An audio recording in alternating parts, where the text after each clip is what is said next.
ഇന്നത്തെ ഉച്ചഭക്ഷണത്തിന് വേണ്ടി നമ്മൾ ഉണ്ടാക്കാൻ പോകുന്നത് പൂങ്ങാർ റൈസ്. അങ്ങനെ ഒരു അരിയാണ്, ഒരു ബ്ലാക്ക് കളറിലുള്ള ഒരു തരം അരിയാണ്. ഈ അരി നമുക്ക് ഉച്ചഭക്ഷണത്തിന് വേണ്ടി വെച്ച് നോക്കാം. അങ്ങനെ അടുപ്പിൽ പാത്രത്തിൽ വെള്ളം വെച്ചിട്ടുണ്ട്. നമുക്കതിലേക്ക് ഈ അരി ഇട്ട് കൊടുക്കാം.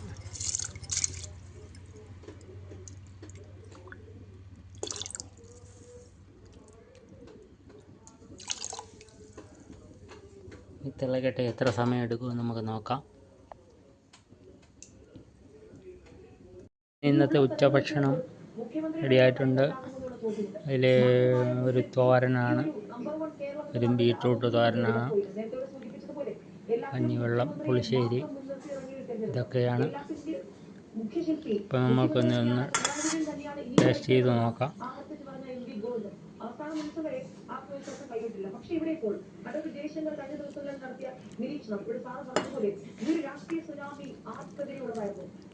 ചുമന്ന അരിയാണ്.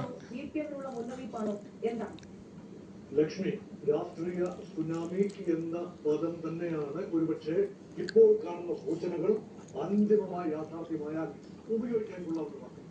ടെക്ടോണിക് ഷിഫ്റ്റാണ് വൻപൻ മാറ്റങ്ങളാണ് വന്നിരിക്കുന്നത്.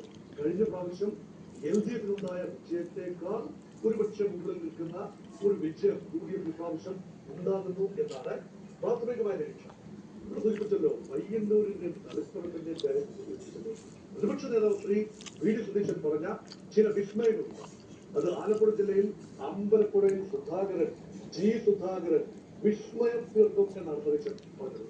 അതുപോലെ പയ്യന്നൂർ തളിപ്പറമ്പും GK ഗോവിന്ദനും അതുപോലെ കുഞ്ഞികൃഷ്ണനും തീർക്കുന്ന വിസ്മയങ്ങൾ വലിയ ഭൂരിപക്ഷത്തിനാണ്. പക്ഷേ തളിപ്പറമ്പ് സീറ്റിൽ ഏതാണ്ട് 10,000-ൽ കൂടുതൽ വോട്ടിനാണ് ഇപ്പോൾ GK ഗോവിന്ദൻ ലീഡ് ചെയ്യുന്നത്.